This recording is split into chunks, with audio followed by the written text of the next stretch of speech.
Good morning. It's a brand new year, and we're starting a new sermon series today, and I want to ask you a question to start off the year.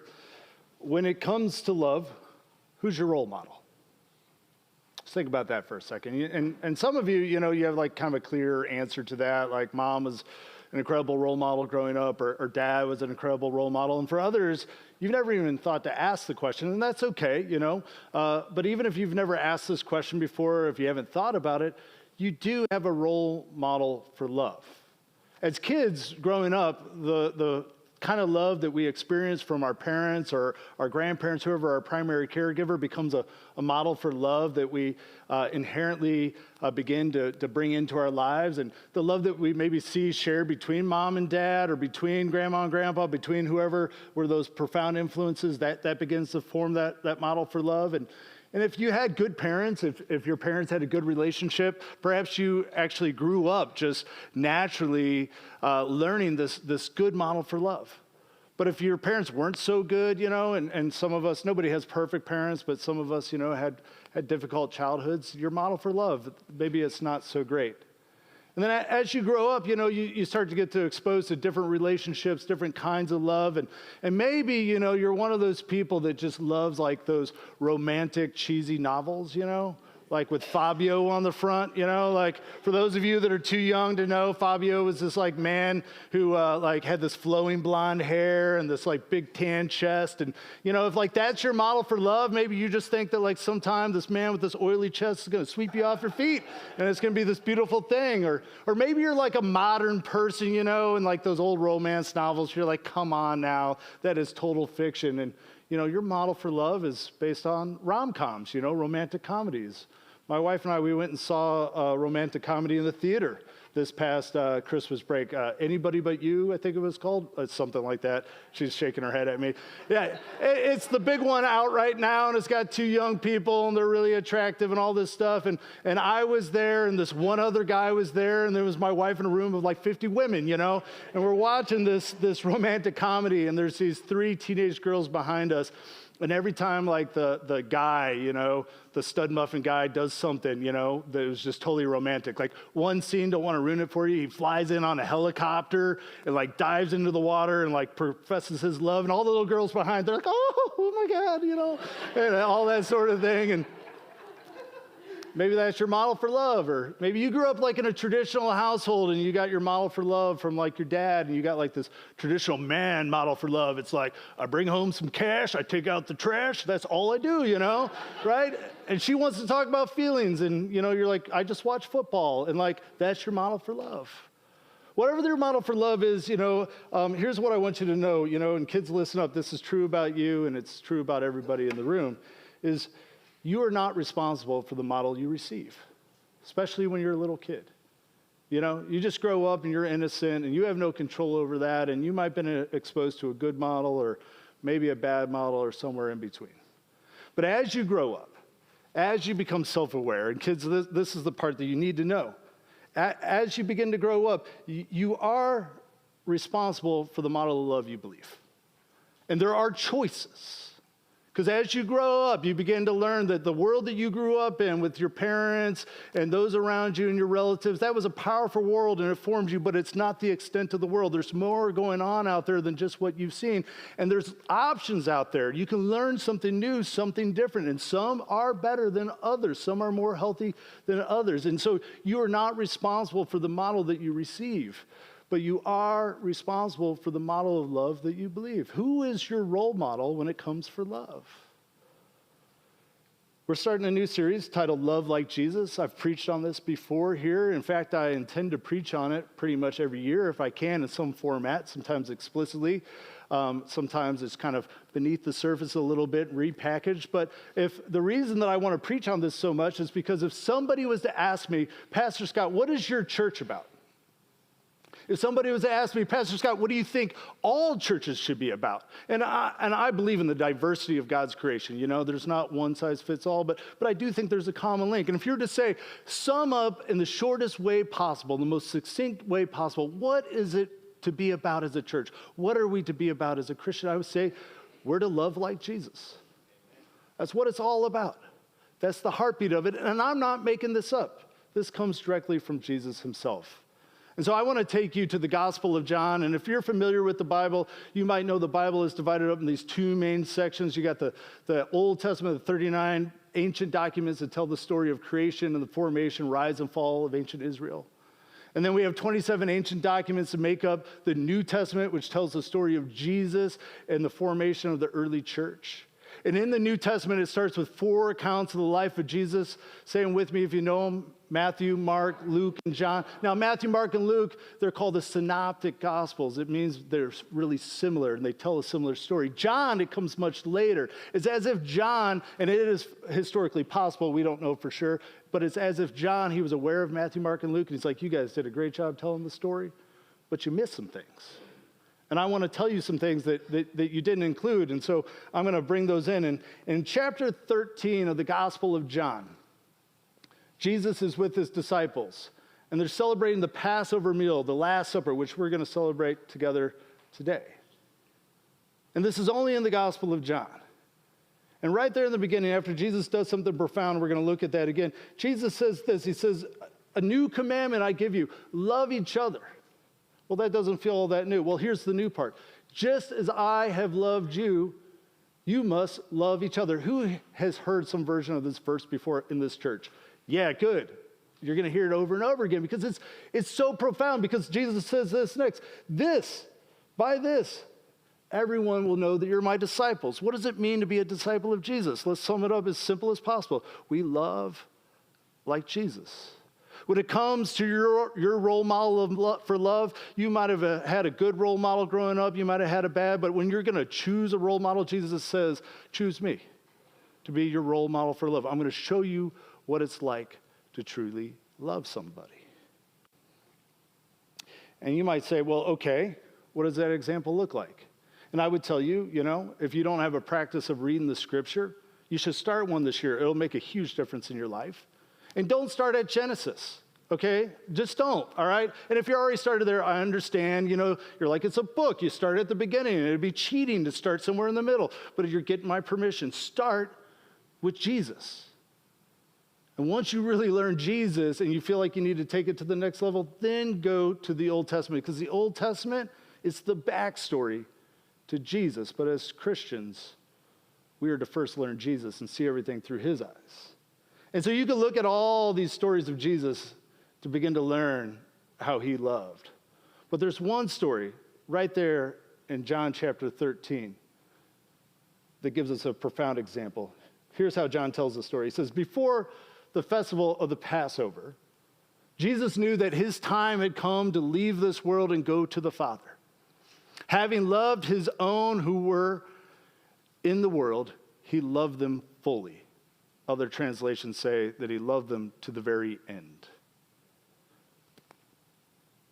So he got up from the table, and he took off his robe. And picking up a linen towel, he tied it around his waist. Now, you all remember from 2023 this little thing that we did together called Ooh Context. Anybody remember that? Yeah? Some of you have never heard of that? Yeah, something we do around here. I got a new one for you, okay?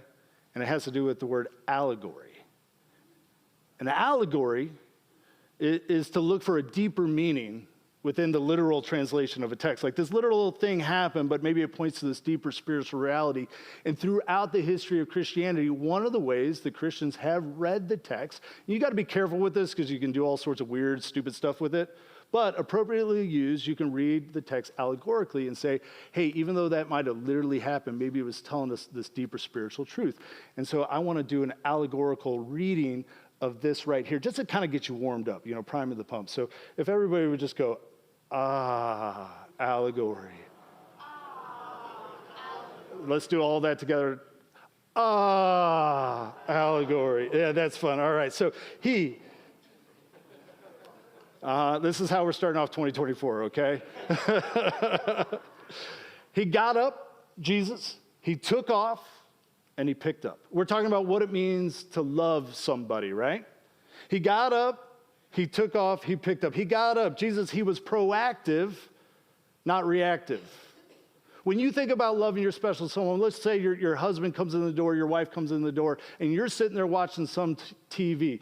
You could get up and go greet her, go greet him at the door. It feels way different to walk in the door and to have somebody greet you and say, hey, I'm so glad you're home. I missed you all day, than it does to say, hey, babe, you know?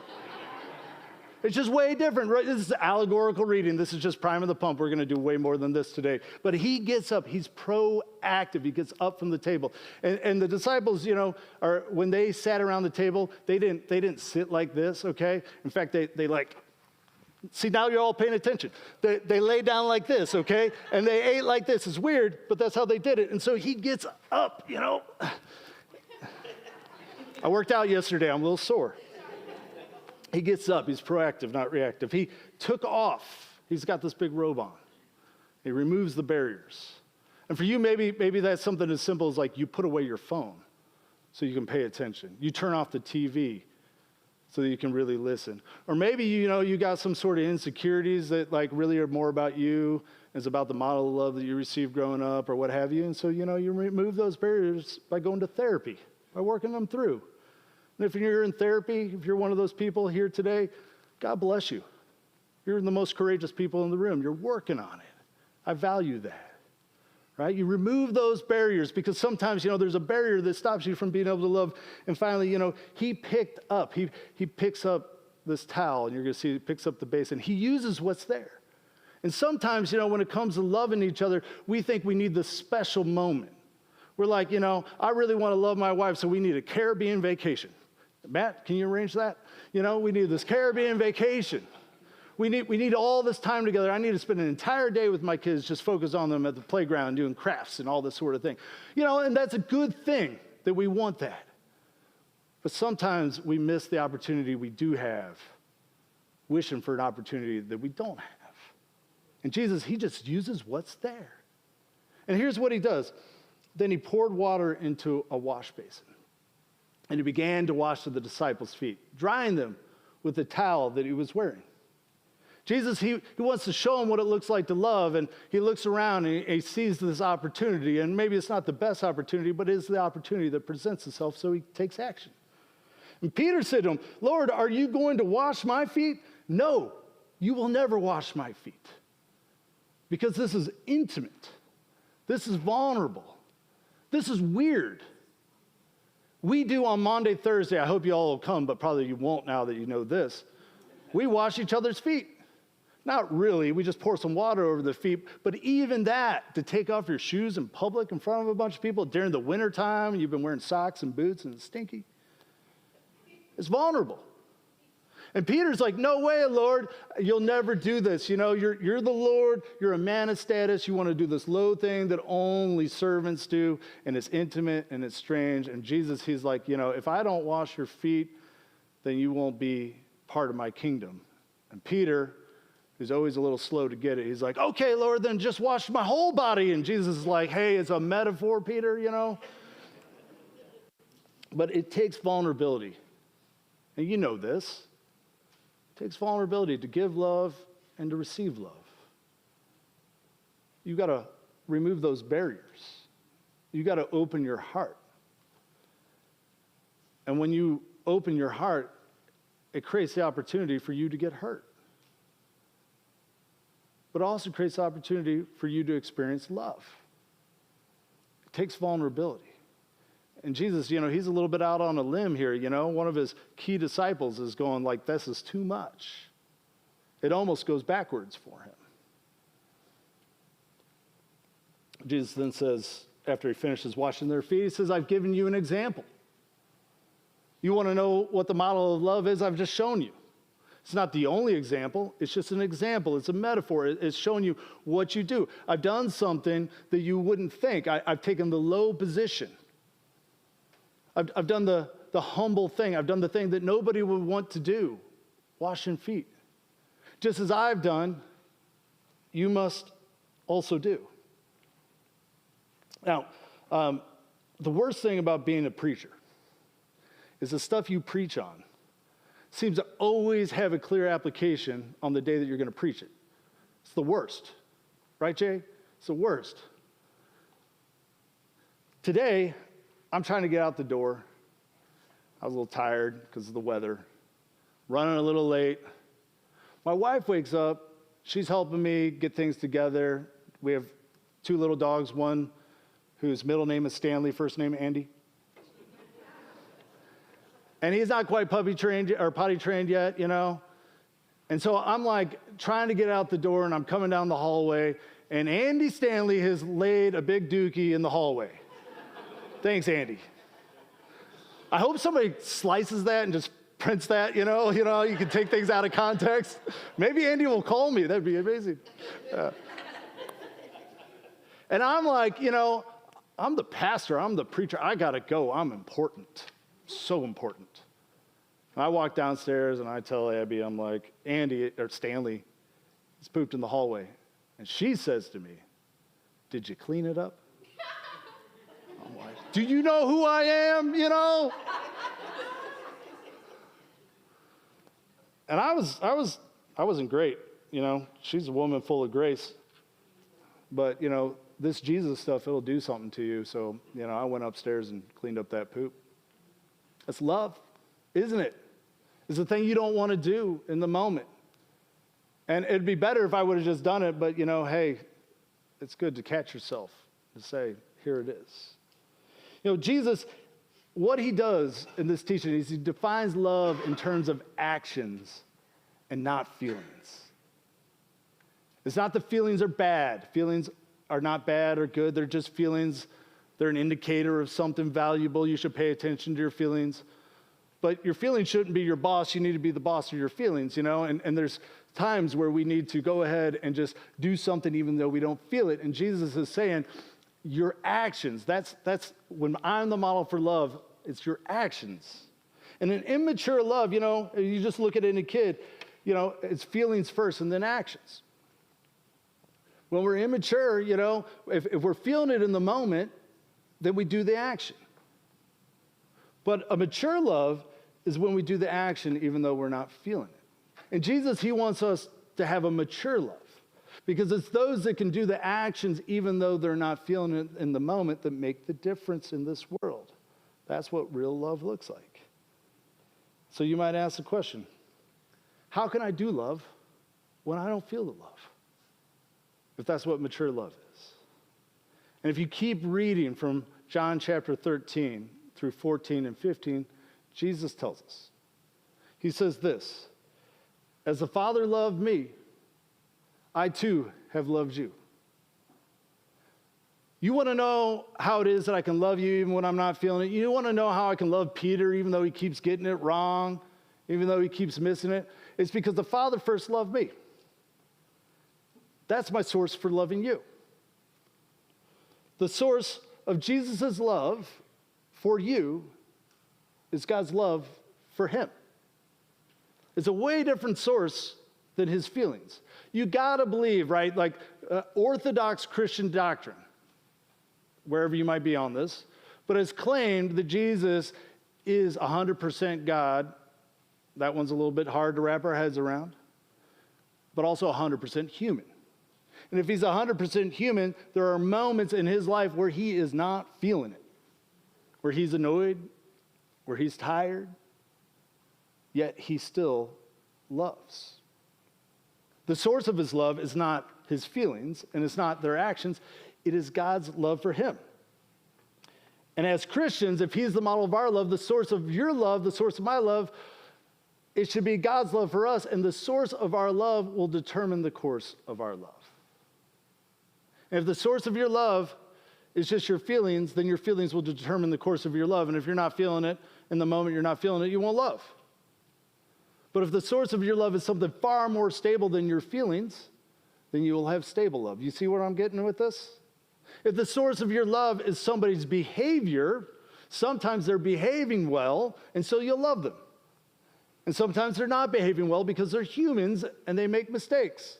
And so your love is not stable. It's like a roller coaster. It's up and down. But the source of your love is something stable. If it's the love of God for you, then you have stable love. And you can love when you're not feeling it.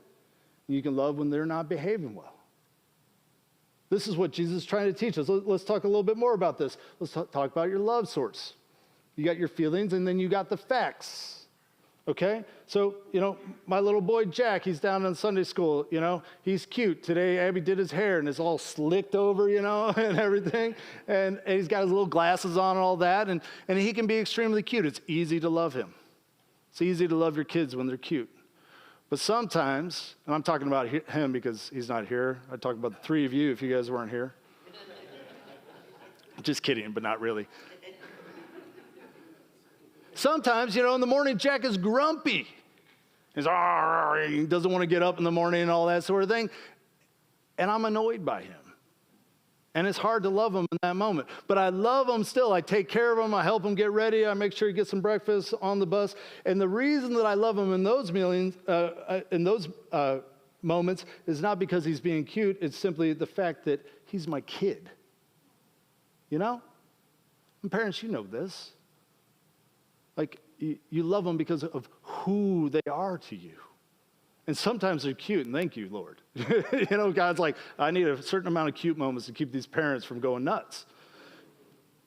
But you love them because they're your kids. Or maybe, you're feeling deeply respected by your spouse or by your coworkers or whoever it is in your life. And it's easy to love on that person when you're getting the respect that you think you need. You're getting the affirmation you think you need. But sometimes, because life is real and nobody's perfect, you don't feel respected.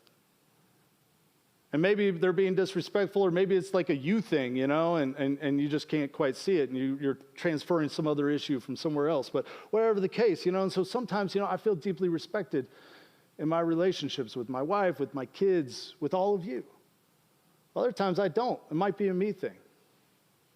But the reason I would continue to love is not just because I'm respected, it's because I'm committed. I'm committed to my wife. I'm committed to my kids. I'm committed to my congregation and my community. My feelings are one thing, but those are unstable. But I have this commitment. That's a fact. Sometimes, I love people because they deserve it. And that's when it's easy.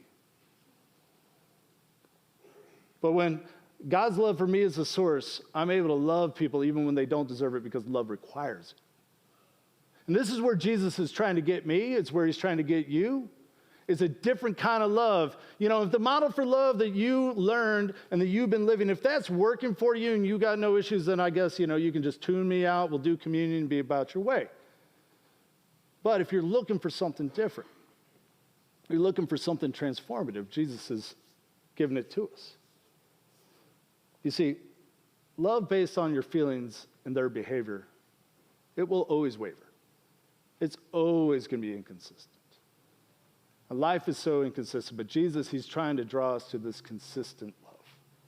Now, John, who wrote the Gospel of John, he also wrote several letters, 1st, 2nd, and 3rd John, and some people believe, and it might be true, that he also wrote the letter titled the Revelation. So this is a profound scholar, and we think that 1st, 2nd, and 3rd John is written years kind of after Jesus had lived, and even some time after maybe he wrote the Gospel of John.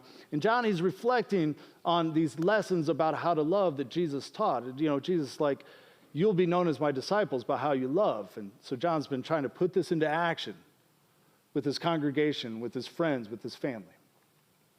And so in 1 John, he takes this up. He says, look, let's be really, really clear about this. We love because God first loved us. That's principle number one. If you want to know how to love like Jesus, you got to open yourself up to the love of God. It's a profound reality, and it's something that takes, I think, years to be able to bring into your heart. This is how the love of God is revealed to us. How do I know that God loved me? Well, John says that's a fair question. Let me tell you how you know. This is how the love of God is revealed to us. God sent his only Son into the world so that we can live through him. We have this example. And if you're kind of on the fence about this, I encourage you, I dare you to spend the first part of this year actually reading the teachings of Jesus. Don't read about Jesus, you think you know, but if you haven't spent time and you can't recite some of them, you can't be like, when Jesus said this, or when he did that, that's what we mean by this. Like, I can quote movies, you can quote song lyrics, but can you quote the master? When you let him in at that level, you will see that he has given you this profound, compelling example of how to love. And John says, this is how we know how the love of God is revealed to us. First of all, he sent his son into the world, so we have this living, breathing example of the love of God. And you can live through that example. It can become your model. This is love, John says. Just try to make it as simple as possible. It is not that we love God, but that he loved us. We're repeating that first point. And sent his son as the sacrifice. There it is. That's when love gets really real. When you make the sacrifice. Isn't it? Nod your head if you experience this. This is when love, like when he's being cute, when you're feeling respected, when they're acting really good. Nobody's nodding their head. I guess I'm the only person that's experienced this. Hey, you know what I'm talking about. But when you have to love somebody when you don't feel like they deserve it, when you have to love somebody when you're not feeling respected, when you have to love somebody when they're not being very cute, that's when it's really real. And of course, Jesus, he makes this ultimate sacrifice, but he's also saying, I want you to do what I do. And that's the moment when love becomes transformative.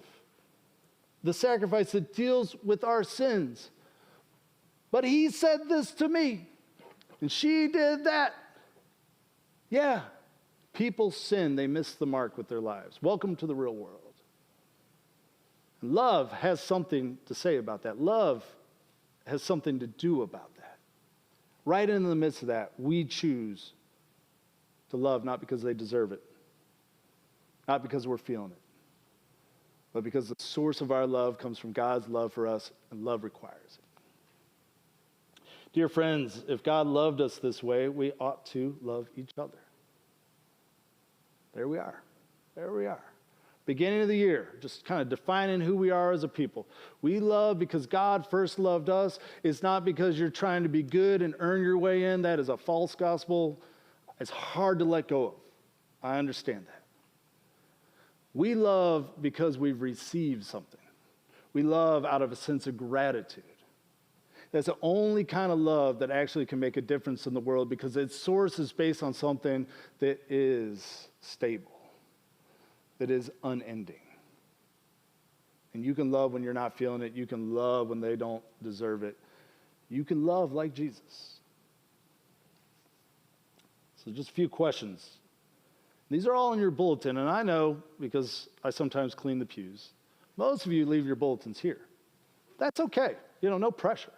I'm just saying, this week, take it with you.